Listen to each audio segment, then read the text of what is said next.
Alors, David, on se retrouve aujourd'hui pour qu'on puisse discuter un petit peu de l'expérience que tu as vécue en faisant le coaching avec moi. Et on a fini ça il y a quelques mois. Et donc, on s'était dit qu'on arriverait à se revoir pour se parler et faire un petit peu un débrief de ce que ça donnait pour toi aujourd'hui.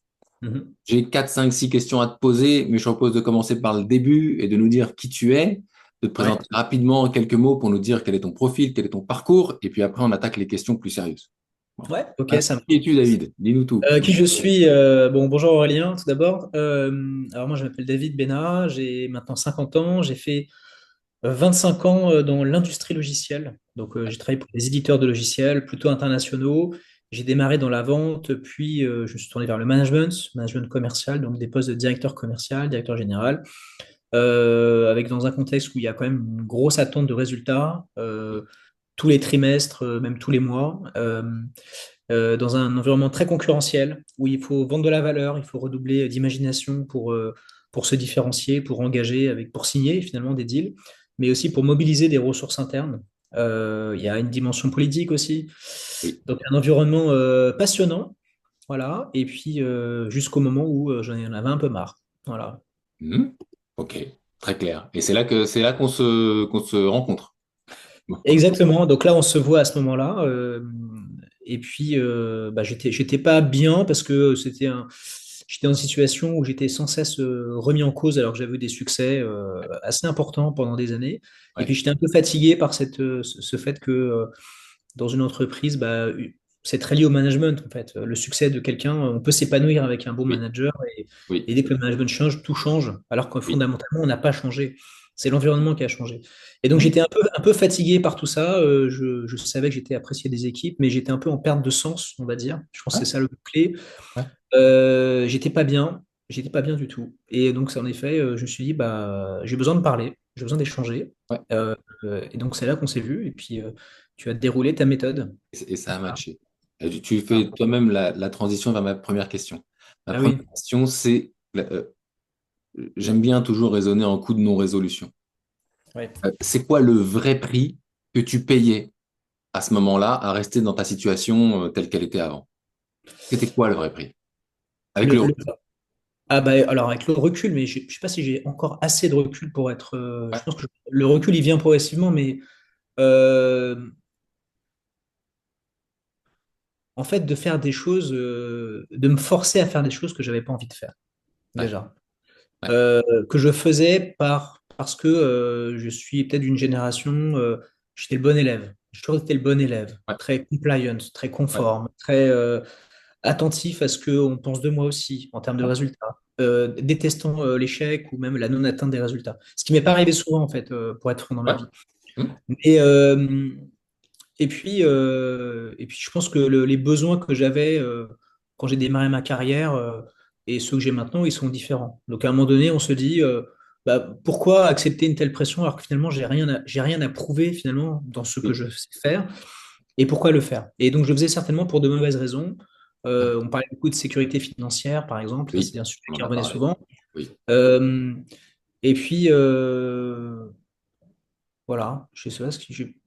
Ouais, bon, c'est C'est un déjà. peu d'introspection, mais le prix, la question c'est quel était le prix que je payais. Ouais, c'était quoi C'est le En fait, coût, en c'est fait. d'être fondamentalement heureux sur certains aspects, parce Ouais, que j'aime quand même mon métier, et finalement je reste dans la vente, mais je vends oui, autre chose, peut-être que je ouais, pourrais en parler après. ouais, Mais le contexte, l'environnement n'était pas celui que j'avais choisi en fait. Voilà. ouais. Ok. Qu'est-ce qui t'a fait dire, là, j'ai besoin d'aide? Qu'est-ce que ça a été quoi le déclencheur? Le moment où, en fait, tu pouvais plus continuer comme ça et manifestement, il fallait un accompagnement. Bah, un désalignement entre ce que je peux apporter et ce que je peux apporter au fond de moi et ce qu'on me demande de Ouais, faire. ouais, Euh, Par exemple, des reportings quotidiens, débiles, hein, même j'ai envie de te dire, dans certaines situations, alors que je sais que je vaux mieux que ça. Donc, donc en fait, un décalage entre l'impression que je peux apporter plus dans d'autres domaines oui. et ce qu'on me demande. Voilà. Ouais. Donc, une relation hiérarchique, voilà. Je crois que plein de personnes peuvent se reconnaître dans. Ouais, non, mais il y a des chances. Pardon, je vais fermer ma caméra un petit peu. Ouais, ouais, Euh, Il y a des chances, oui, parce que clairement, il y a une perte. Moi, je le vois quand j'ai discuté avec des amis, des collègues, des Oui, partenaires, il y a une forme de désenchantement vis-à-vis du monde du travail, ouais, la recherche de sens. Et je pense que les nouvelles générations, hein, les générations plus jeunes, ils ont un rapport différent au travail. Alors, je oui. pense qu'il y a des extrêmes aussi, Hmm. mais il y a aussi un fond assez juste qui est que on n'est pas censé se faire. Enfin, comment dire? Pourquoi souffrir au travail alors qu'on peut bien travailler et s'épanouir, en fait. Voilà. Ouais, pour illustrer ce que tu dis là, je disais l'autre jour, chiffre qui pour moi est accablant, 93% des salariés français qui se disent en désengagement au travail. C'est-à-dire qu'ils viennent au boulot, ils font leur job et basta, ils s'en vont. Et quand on est impliqué comme tu l'es, parce qu'on le sent déjà, ne serait-ce que dans ta manière de t'exprimer, c'est Ouais, insupportable en fait d'accepter de pouvoir être, de commencer à se poser la question, est-ce que je fais juste mon job et je m'en vais, quoi. Enfin, c'est ouais, pas tolérable en fait, c'est pas, ça colle pas avec qui tu es, avec tes valeurs, avec ton engagement, avec comment tu fonctionnes. c'est ça. Ouais. Qu'est-ce que tu as trouvé, David, dans ce coaching que tu n'avais jamais trouvé ailleurs? Alors là, c'est le moment où tu m'envoies plein de fleurs. Ah, déjà, c'était mon premier coaching. Alors, pour être franc, je ne peux pas comparer. Ouais, Par contre, quand j'ai fait une étude rapide des coachs du marché, hein, je suis allé ouais, sur Google, hein, un peu sur LinkedIn, bah, en fait, tu parlais aux cadres que je ouais, suis, ouais, qui sont dans la même situation. Donc, je pense que tu avais les mots, tu employais les mots, des mots justes, en fait, qui m'ont touché. Et puis, il y avait également, j'ai souvenir d'une petite vidéo préliminaire ouais, que tu proposes de regarder. Et ouais, puis, à un moment donné, tu fais cette comparaison entre, ah, tu vois, je m'en suis souvenu, moi qui aime le foot, entre Zidane et qui disait, bah, Zidane, quand il a démarré à Cannes au centre de formation, qu'est-ce qui s'était passé si on l'avait obligé à être défenseur, ouais, alors qu'il aurait pu jouer sur ses forces? Bah, heureusement, oui, il a pas été mis défenseur, il était meneur de jeu et il s'est éclaté. Donc là où tu voulais en venir, et c'est un très bon point, c'est que plutôt que de travailler sur ses faiblesses, même si c'est toujours bien de travailler sur ses faiblesses, il ouais, vaut mieux travailler sur ses forces. oui, Parce que quand on travaille sur ses forces, tes mots, c'est peut-être mes mots et pas les tiens là pour le coup, mais je pense qu'on a la patience, on a l'énergie, on a la rigueur, on a la discipline parce que juste on aime ce qu'on fait, tout simplement. oui, Et donc moi aujourd'hui, dans ce que je fais, là, j'ai pas l'impression de travailler, par exemple. Et pourtant, je oui. travaille beaucoup, mais j'ai pas cette impression de... Je connais ça. Je connais Voilà. ça. Oui, donc tu avais Euh, partagé quand même ta propre expérience, en plus. ouais. Je pose la question d'une autre manière. Qu'est-ce que tu as trouvé dans ce coaching que tu t'attendais pas à y trouver avec le recul? Euh, Bah, en fait, à vrai dire, j'avais une vague idée Ouais, de ce que ça pouvait m'apporter, mais tant qu'on l'a pas vécu, on peut pas se rendre compte, en fait.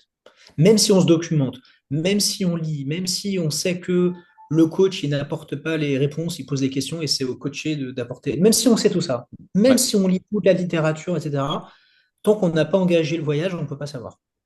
ouais. Je Je suis pense d'accord. vraiment qu'on ne peut pas savoir. Donc, du coup, moi, le coaching avec toi, ça m'a permis de faire naître un projet qui me tenait à cœur et qui était embryonnaire et qui était plus une réflexion et qui Ouais. a littéralement transformé. Ouais. Ouais, Donc, parce que je me souviens je ne que m'attendais pas à cette transformation, à vrai dire, ouais, dès le début de la première séance, tu m'en as parlé, hein, quelque part ah, de ce de ta projet. passion. Ouais. Tu m'en as parlé, mais pour toi, c'était une passion, c'était un hobby. Il était hors de question que ça se réconcilie avec la vie pro. En tout cas, ça n'avait pas l'air d'avoir été envisagé. Je peux peut-être me tromper, peut-être que tu l'avais déjà envisagé. Mais à ce moment-là, moi, j'ai eu l'impression que ça n'avait pas été envisagé. Ça me tenait à cœur, mais mais je l'avais pas mis en musique. Ouais. Je l'avais pas mis en musique. Et il y a eu cette phrase, bon, tant pis pour les futurs coachés, hein, ils vont avoir un Vas-y, mauvais vas-y, souvenir. vas-y. Mais il y a cette phrase où tu dis, en fait, pour atteindre son objectif et pour vivre la vie qu'on veut vivre, Ouais. finalement, il faut deux choses. Et tu sais Ouais. déjà ce que je vais dire. Il faut de la discipline Ouais. et il faut un environnement aidant. Donc tous les jours, la discipline, c'est tous les jours, tous les jours, tous les jours, aller dans la direction dans laquelle on veut aller. Tous les jours, c'est des petits pas, mais quand on se retourne, à un moment donné, on a fait une grande Oui. traversée et l'environnement aidant. Et en fait, depuis ce jour-là, j'applique exactement cette recette. Tous les jours, je vais dans la direction et je commence déjà à me retourner en disant, on a déjà fait tout ça en si peu de temps.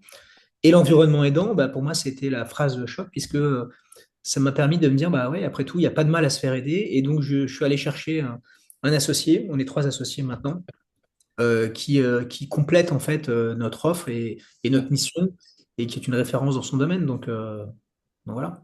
Sur cet aspect-là, souvent, moi, je rencontre les personnes qui viennent me voir, elles ont cette discipline, elles l'ont dans leur boulot, elles l'ont pas pour elles-mêmes. et assez rarement en tout cas. Et quand elles l'ont pour elles-mêmes, c'est toujours avec des objectifs très ambitieux. Or, ce qu'on a mis en place, tu l'as dit, c'est petit pas par petit pas. En fait, il n'y a pas besoin de viser très grand. L'objectif de coaching, l'objectif que tu as visé, il est très ambitieux.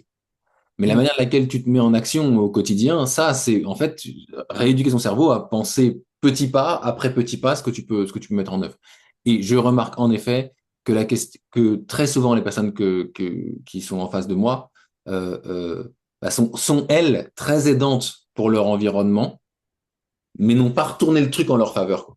En se disant, Mm. OK, je laisse aussi, je m'entoure aussi de personnes qui, elles, peuvent me tirer vers le haut. Mm. Mm. Qu'est-ce qui a vraiment changé en toi avec ce coaching? Qu'est-ce qu'on ne pourra pas t'enlever? Qu'est-ce que ça t'a apporté? Peut-être que c'est le moment que tu nous parles Ouais, de ce alors, je vais te parler du projet, alors, parce que sinon, ça va être trop projet, flou ouais. pour les gens qui vont regarder cette vidéo, que je salue. Bonjour. Euh, donc, il y a 8-9 ans, j'ai découvert une discipline un sport de combat qui s'appelle le Krav Maga, qui est en fait une discipline de self-défense. Et au début, c'était un loisir, et en fait, c'est devenu une passion, et pas une passion uniquement à titre personnel, c'est parce que je suis convaincu des apports, des bénéfices que ça amène, que la self-défense amène pour chacun en termes de confiance, de bien-être, de posture, et même de leadership. Sachant que c'est une discipline qui est accessible à tout le monde. Donc en fait, avec donc deux amis, et on est hyper complémentaires, Bertrand et Mickaël, on a créé une société qui s'appelle WeCare, WEKARE, dont la mission est simple et ambitieuse, rendre accessible la self-défense dans les entreprises, dans les organisations publiques et privées, pour en faire un levier de confiance, de bien-être et de sécurité. Voilà.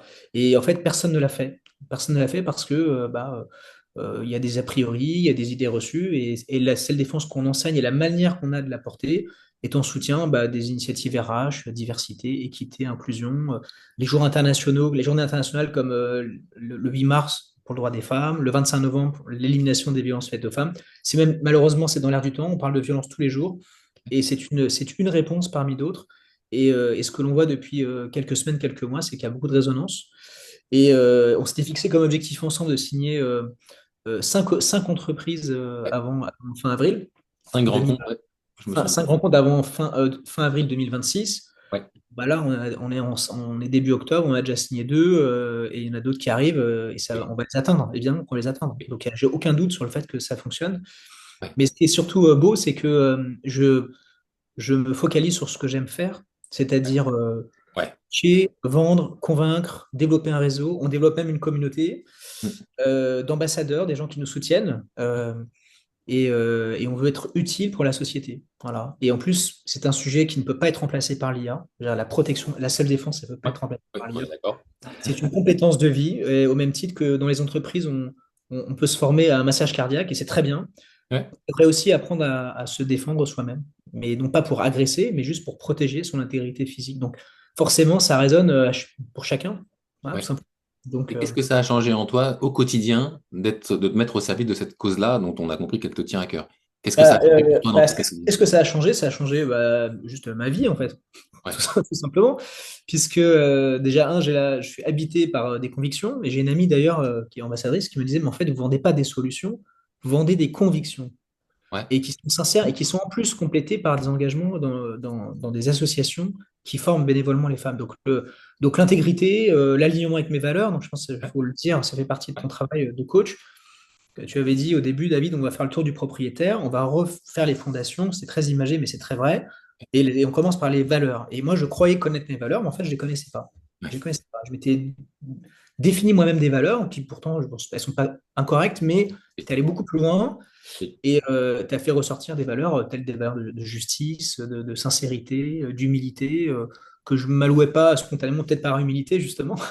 Ouais. Et je me rends compte aujourd'hui, d'ailleurs, tu me l'avais dit à la fin du coaching, que tout ce que je fais au quotidien, c'est hyper aligné avec mes valeurs. Ouais. Hyper. Donc, du coup, qu'est-ce que ça change? Je suis hyper authentique. Je ne peux pas être plus authentique. Hmm. Je parle avec le cœur, je travaille avec le cœur, et les gens, ils le ressentent. Ouais. Parce que tout ce qu'on dit, on le fait, tout ce qu'on fait, on le dit. Et je pense que ouais, voilà Bon. Top. ce que je fais de plus. Bon. À qui tu dirais fais-le maintenant, engage-toi dans un coaching avec Aurélien, n'attends pas, et puis pourquoi tu leur dirais ça? déjà, c'est un chemin, je pense que chacun doit aller à son rythme, hein, parce que je ne te cache pas qu'on a déjà 2 ou 3 ans auparavant, je m'étais posé la question, mais je l'ai pas fait. Donc, Ouais, chacun son chemin. Je ouais, pense qu'il ne faut pas culpabiliser et se dire. Il y a des gens à 25 ans, ils sont hyper alignés, puis à 5 ans, à 50 ans, ils deviennent malheureux, d'autres, c'est l'inverse. Moi, j'ai jamais été malheureux, c'est sur la fin, là, ces dernières années où ça se passait pas bien, mais euh, je pense que il faut le. Si on n'est pas bien, voilà, si on est en quête de sens, je pense que c'est le mot-clé. Si on est en quête de sens, pourquoi on fait ci, pourquoi on fait ça, ça veut dire qu'on fait des choses qui sont pas alignées avec ce qu'on aime faire. Voilà. Alors après, si on a un hobby, mais que on peut pas en vivre, bon, c'est un vrai sujet. Mais le peut-être qu'on coaching peut. là-dessus, il est construit pour te laisser en sécurité et qu'à aucun moment. Voilà, voilà. Ça, c'est un bon point, parce que ça, en effet, tu l'as dit à plusieurs reprises. Parce qu'en fait, tu secoues quand même, hein. Tu secoues dans ton coaching. C'est le but de la transformation. C'est-à-dire que on ne peut pas se transformer sans heurts. Je veux dire, c'est comme se muscler, c'est comme faire des efforts qu'on n'a jamais fait, comme un papillon enfin, qui sort un peu de Ouais, sa, ouais. de sa ça se fait pas sans heurts. Mais tu relativises beaucoup en disant, écoute, tu n'es obligé à rien, tu ne forces à rien, c'est toi qui prends la décision, mais l'idée, c'est que les décisions viennent du coaché, en fait. Voilà. Oui, et puis il y a quand même cet espace-là qu'on voit presque visuellement là, avec ces deux images dans la vidéo là, où on est dans cet espace-là, où cet espace-là, il nous appartient pendant nos séances et où j'essaye de faire en sorte que tu ressentes toujours la bienveillance qu'il y a derrière quand je vais pointer du doigt une contradiction, par exemple, parce que Mm. quelque part, tu me paies aussi pour ça. L'important, c'est aussi que cette relation qui se crée entre toi et moi, en l'occurrence, elle a permis aussi que je puisse aller chercher un peu plus loin et que ça soit complètement acceptable pour toi, entendable, et même que ça puisse apporter, dans certains cas, peut-être un peu plus que ça aurait apporté d'ordinaire, c'est clair. Oui, oui, et du coup, ça soulève un point important, c'est que il faut que le coaché, il se livre. Il se Mm. livre, parce que s'il se livre pas, tu peux pas travailler. Oui. Enfin, je veux dire, tu Oui. peux pas faire des miracles. Donc, et c'est vrai que tu crées un cadre, une atmosphère qui est hyper, hyper propice à l'échange. Ce Parce que, feeling au départ, le feeling au départ déjà, il était essentiel. oui, oui, et Ouais. puis si on C'est n'est là. pas en feeling avec un coach, je pense qu'il faut juste pas le faire, en fait. Enfin, Ouais. faut. Mais ça se fait, je pense, naturellement. Donc, les choses doivent se faire naturellement. Mais c'est vrai que faire ce premier pas vers le coaching, oui, il faut l'envisager si on n'est pas bien dans sa vie. Mais il y a plein de gens qui sont pas bien au travail. Il y en a plein, plein. Moi, j'en connais plein à mon niveau. Donc, j'imagine au niveau de la France, ça doit être énorme. Ouais. Je te pose la question bonus. Vas-y, il y a une question bonus. Comme je sais que tu es un bon vendeur, je sens que tu vas me sortir un truc top. Si tu devais donner un nom à la transformation que tu as vécue grâce à ce coaching, tu dirais quoi? Un nom Ouais, qui un nom, si tu sur veux le la coaching. nommer, cette transformation-là, que tu as vécue, toi. Comment tu l'appellerais? Je sais pas, parce que là, Je te mets la pression, hein. Question. au montage, parce que là, j'ai pas de un mot qui euh, Ouais, bah, quelque chose. épanouissement. Épanouissement. Ouais. Bon, Je pense. Bah, de toute façon, d'ailleurs, c'était oui, au tout début, la première question, une des toutes premières questions que tu poses, c'est quel objectif on se donne oui. ensemble. Ouais, Et moi, j'avais juste dit, bah, en fait, je savais pas trop à l'époque, est-ce que j'allais rester dans mon domaine, est-ce que. Et mon objectif, c'était, je veux m'épanouir. Je ne parlais pas de mon projet ouais, professionnel, je disais ouais, juste que je voulais m'épanouir. ouais, Et ce projet, il est venu tout naturellement parce qu'il s'est inséré finalement, il s'est inséré comme un aimant avec toutes les valeurs qu'on avait définies. Et puis il est arrivé et bing, il s'est collé à l'aimant en disant, bah ouais, c'est ça en fait qu'il faut que voilà. tu fasses. Parce que ça correspond exactement à tout ce que tu aimes faire, tout ce que tu fais depuis. Hein. Et j'ai eu cette phrase, tu t'en souviens peut-être, à la dernière séance de coaching, qui t'a même un peu touché. C'est je lui dis, en fait, j'ai l'impression que ça fait 25 ans que je me prépare à ça. Ouais. Et Bah oui, c'est marrant parce qu'il y a des gens, parce que bien sûr, avec la communauté WeCare qu'on développe, des oui, ambassadeurs qui ouais, cessent de grandir, les gens qui me connaissent, ils me disent, mais en fait, il y a plein de gens qui m'ont dit, mais David, ce projet te ressemble tellement en fait. ouais, Il se ressemble tellement à ce projet. Et même les ambassadeurs me disent, mais en fait, ce projet, il nous ressemble aussi. Donc ça veut dire qu'on est en train de faire quelque chose d'assez ouais, de ambitieux, top, d'assez. de Voilà. top. Bah oui, ça m'a touché, David, parce que je fais ce métier pour ça. Bah oui, c'est C'est bien. aussi bête que ça, pour que les gens puissent s'épanouir. C'est vraiment la vocation que je me suis donnée à moi. Bon. En tout cas, je te remercie d'avoir partagé ton expérience de coaching avec moi pendant ces quelques minutes. Et puis je le fais encore une fois. Je te remercie pour ta confiance, vraiment, parce que rien de tout ça n'aurait pu se faire sans la confiance qu'on a construite, toi et moi.